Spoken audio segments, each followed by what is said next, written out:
कि बड़ी बड़े पैमाने पर नौकरी आएगी, बिहार के सब लोगों को नौकरी मिल जाएगी। परंतु ये जो खेल खेला गया फर्जीवाड़ा के नाम पर, और आज हमारे साथ ही धरना प्रदर्शन में क्यों बैठे हैं? क्योंकि सरकार हमारी बात को सुनना नहीं चाहती है, बातों पर भरोसा नहीं करते हैं। हम डाटा चाहते हैं कि 1,20,336 का जो डाटा है वो सही डाटा प्रस्तुत कीजिए, तभी हम मानेंगे। फर्जीवाड़ा आखिर क्यों किया आप गलत लोगों को नियुक्ति प्रमाण पत्र क्यों दिए? तो सरकार आखिर क्या चाहती है? सरकार गलत लोगों को नौकरी क्यों देना चाहती है? आपके चैनल के माध्यम से हम अल्टीमेटम देते हैं 7 दिन का, सब मांगों को सुना जाए। अगर पूरा नहीं होता है तो 7 दिन के बाद हम लोग आमरण अनशन पर नहीं बैठेंगे, हम लोग उग्र प्रदर्शन करेंगे सर को।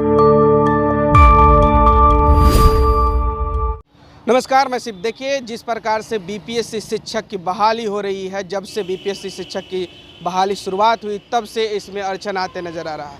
आपको बता दें कि ये अड़चन सरकार के द्वारा ही लगाए जा रहे हैं। तमाम जिस प्रकार से नोटिफिकेशन में चेंजिंग देखने को मिला, फिर उसके बाद लेकिन तमाम अड़चनों के बावजूद भी लगभग 2 नवंबर को 1,22,000 की नियुक्ति पत्र बांटी गई उप मुख्यमंत्री और मुख्यमंत्री के द्वारा। लेकिन अभी भी बीपीएससी के जो छात्र हैं वो असंतुष्ट हैं, उनमें अभी भी असंतुष्टता बरकरार है। और देखना होगा कि आने वाले दिनों में क्या सरकार की तरफ से या बीपीएससी चेयरमैन अतुल प्रसाद जो हैं उनके द्वारा इनकी समस्याओं का समाधान मिल पाता है कि नहीं मिलता है। लेकिन फिलहाल आपको बता दें कि दूसरी वैकेंसी भी, पहली वैकेंसी क्लियर नहीं हुई है लेकिन दूसरी वैकेंसी भी जारी कर दी गई है, उसके फॉर्म भी फिलअप करने के लिए शुरू हो चुका है। लेकिन हमारे साथ मौजूद है छात्र नेता, क्योंकि छात्र ही नेता ही आजकल बीपीएससी के बात सवाल उठा रहे हैं। देखिए, बीपीएससी के सवाल इसलिए उठा रहे हैं क्योंकि पहले परीक्षा हुई आयोजित, बहुत बढ़िया तरीके से आयोजित हुई। जैसे ही रिजल्ट पब्लिश हुआ तो धांधली की शिकायत लगातार मिल रही थी और खुद अभ्यर्थी सामने आ रहे थे। हम लोग आरोप नहीं लगा रहे हैं, हम लोग बता रहे, प्रमाणित कर रहे हैं। मुकेश जी झारखंड के स्वयं सामने आए, करिश्मा खुद सामने आई, हेमंत खुद सामने आए, बता रहे थे मेरे पास एडेड की डिग्री नहीं है, हमको नियुक्ति पत्र दिया गया। कौन दिया? यही गलत लोग फर्जीवाड़ा तरीके से षड्यंत्र रच के बिहार के शिक्षक बहाली को गलत तरीके से ड्रिल कर रहे हैं। तो आप बताइए ना, 1,20,336 का जो आंकड़ा है वो आंकड़ा कहाँ जाएगा? 28,000 नियोजित वालों को आप राज्यकर्मी का दर्जा क्यों नहीं दिए? वर्षों से मांग लंबित है, आप प्रक्रियाबद्ध उसको करके बैठाए हुए हैं, राजकर्मी का दर्जा दे दीजिए। आप 28,000 नए लोगों को, मैं तो कहता हूँ 40,000 से 42,000 लोग हैं जो नियोजित हैं, आप उनको नए लोगों को शामिल कीजिए। जो बेरोजगार है उसी के कटअप पर उनको शामिल कीजिए। चेयरमैन कब ही रहे कि सप्लीमेंट्री रिजल्ट जो है सेकेंडरी लिस्ट हम जारी करेंगे, आखिर कब जारी कीजिएगा? इतनी देरी क्यों है? फर्जीवाड़ा तमाम जिलों से लोग आ रहे हैं, कभी मोतिहारी से आ रहा है, कभी दरभंगा से आ रहा है, कभी औरंगाबाद से आ रहा है कि इतने लोग फर्जीवाड़े पकड़े गए। आखिर आपने पकड़ा क्यों नहीं पहले? एक बात की पुष्टि चाहेंगे सर आपसे, जैसा कि जदयू के प्रवक्ता जो हैं उन्होंने कहा कि इसकी नोटिफिकेशन पहले दे दी गई थी कि जो भी नियोजित शिक्षक हैं वो फॉर्म फिलअप नहीं कर सकते हैं, अगर करेंगे तो उन पर मतलब कार्रवाई हो गई है। सही बात है या फिर नहीं? ये गलत बात है। नियोजित वालों को मौका दिया गया कि आप फॉर्म भरिए, आपको राज्यकर्मी का दर्जा मिलेगा। नियोजित वाले फॉर्म भरे, वो परीक्षा पास कर गए और राज्यकर्मी का दर्जा उनको अभी तक नहीं मिला, ये परीक्षा के माध्यम से मिलेगा। तो सीट को बचाने का प्रक्रिया है, बयानबाजी जदयू प्रवक्ता हो चाहे आरजेडी के प्रवक्ता हो, ये आपको क्लियर डाटा बताए और ये बताए कि शिक्षक बहाली में जो नोटिफिकेशन जारी हुआ, भारत का नागरिक होने के साथ साथ बिहार का मूल अस्थायी निवासी होना जरूरी है। तो फिर डोमिसाइल नीति लागू था, उसको क्यों हटाया गया? ये सवाल उनसे जाके पूछिए कि आपने डोमिसाइल नीति क्यों हटाया। बीपीएससी की बहाली की बात है तो आप 10% या 5% रिजर्वेशन दे देते, हो सके कोई टेक्निकल मामला हो तो इस चीज़ को हम लोग भी समझते हैं। ये सवाल हमने किया भी था, उनका सीधे तरीके से कहना था कि जहाँ बिहार में दूसरे राज्यों को मतलब मिलेगा, मौका मिलेगा, वहीं बिहार वासियों को भी दूसरे राज्य में मौका मिलेगा, इसलिए ज़रूरी है दोनों तरफ से लगे रहना मतलब करना। ये जो बात बता रहे हैं ना, तो आप ही बताइए ना, 2005-06 में जो नियुक्ति हुआ, डिग्री दिखाओ नौकरी पाओ पंचायत स्तर पर, क्या था? आप उस समय बहाली ले लेते। आज बीपीएससी से बहाली ले रहे हैं, राज्य सरकार का फैसला है, तो फिर अलग राज्य को डोमिसाइल नीति पहले लागू था, फिर क्यों? पहले डोमिसाइल नीति लागू था, फिर हटाया गया। उसके लिए भी बहुत बड़ा आंदोलन हम लोगों ने किया था बिहार पटना में, और मांग किए थे कि डोमिसाइल नीति बिहारियों का हक है, बिहार की नौकरियों पहला हक बिहारियों का है।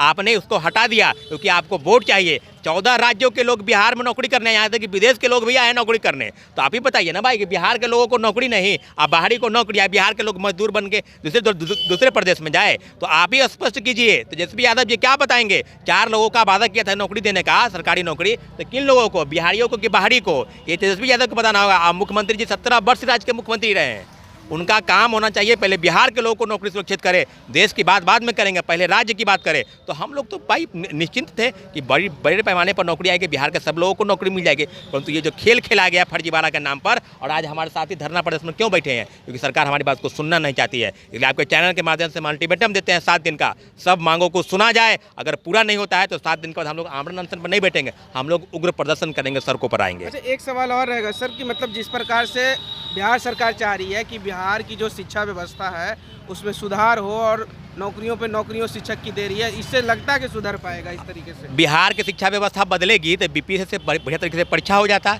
रिजल्ट हो जाता। तो फर्जीवाड़ा हुआ है। आप बताइए ना कि जो महिला शिक्षक बनी अभ्यर्थी, कई लोगों का वीडियो सामने आया, चैनल के माध्यम से बता रहे थे कि हमको गृह मंत्री कौन है पता नहीं, हंस रही है। उसको पता नहीं है कि कौन है मुख्यमंत्री, उसको पता नहीं है कि कितने डिस्ट्रिक्ट हैं बिहार में, उसको पता नहीं कि सीजीआई कौन है। तो ये तो मामूली सवाल है भाई, ये तो नॉर्मल सवाल है। तो आप ही बताइए ना कि उन पर क्या विश्वास किया जाए कि वो शिक्षक बन के बच्चों का भविष्य बताएं, जो खुद क्लियर नहीं है कि उनको कितने जिले हैं बच्चों के। था कि नहीं सर, बिहार का सिलेबस था कि नहीं उसमें? बिल्कुल सिलेबस था बिहार का, और सब लोगों को पता है कि बिहार में या देश में क्या है। मामूली बात बताइए ना कि राष्ट्रपति उपराष्ट्रपति किसको पता नहीं है जो परीक्षा की तैयारी कर रहे हैं, और बिहार के मुख्यमंत्री कौन है किनको पता नहीं है। हो सकता है सर इतना दिन एग्जाम दिया हुआ भूल सकते हैं लोग।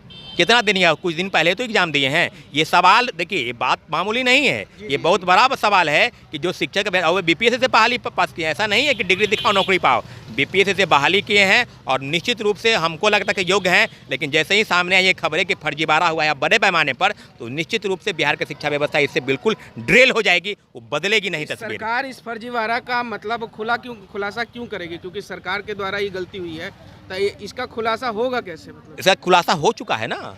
आप बताइए ना भाई, औरंगाबाद से चिट्ठी आया ना कि हमने इतने लोगों को फर्जीवाड़ा करके पकड़ा, यानी वो गलत नियुक्ति पत्र ले चुके हैं। और आज दरभंगा से भी पहले आया, पश्चिम चंपारण से, मुजफ्फरपुर से, पूर्वी चंपारण से, आज दरभंगा से 6 जिलों के डाटा आ चुका है। हम आपको बता रहे हैं कि हजारों परीक्षार्थी, 10,000 लोग ज्वाइन नहीं किए नौकरी। मेरिट लिस्ट में नाम होने के बावजूद कौन लोग हैं? वही लोग हैं जो फर्जीवाड़ा किए हैं, वही लोग हैं जिनको सीटेट की डिग्री नहीं है, वही लोग हैं जो बीएड फेल हैं, 1 to 5 में वो डीएलएड की डिग्री नहीं है। तो सारे लोग बताएं कि फर्जीवाड़ा आखिर क्यों किया आप गलत लोगों को नियुक्ति प्रमाण पत्र क्यों दिए? तो सरकार आखिर क्या चाहती है? सरकार गलत लोगों को नौकरी क्यों देना चाहती है? क्या शिक्षा व्यवस्था इसे बदलेगी? बिल्कुल नहीं बदलेगी। और क्या सरकार आनंद फानन में दे भी रही है लेकिन उसमें सुधार कर रही है, तो सरकार पे भरोसा करना चाहिए ना कि सुधार करके ठीक कर लेगी सब चीज। छठे चरण में जितने लोग शिक्षक बने, आज भी शिक्षक पढ़ा रहे हैं।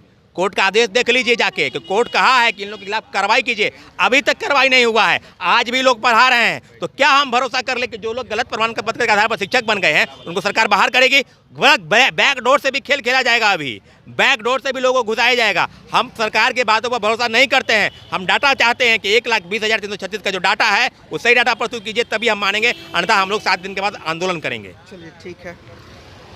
तो आपने छात्र नेता सौरभ कुमार को सुना होगा, ये साफ तरीके से कहते नजर आ रहे हैं कि अगर अभी तक 4 दिनों का ये अल्टीमेटम था, इस 4 दिनों के अल्टीमेटम के बाद भी सरकार के कान खड़े नहीं होते हैं तो आने वाले 7 दिनों के बाद बड़े तौर पे आंदोलन करेंगे। फिलहाल देखना होगा सरकार क्या करती है आने वाले दिनों में, और वैकेंसी जिस तरीके से जारी की जा रही है, पहली वैकेंसी क्लियर नहीं की गई लेकिन फिर भी दूसरी वैकेंसी जो शिक्षक के थे उन्हें जारी कर दी गई है। अब देखना होगा कि आने वाले दिनों में शिक्षक क्या करते हैं और सरकार क्या करती है। फिलहाल ऐसी तमाम खबरों से जुड़े रहने के लिए हमारे चैनल को लाइक एंड शेयर सब्सक्राइब जरूर कीजिएगा। धन्यवाद।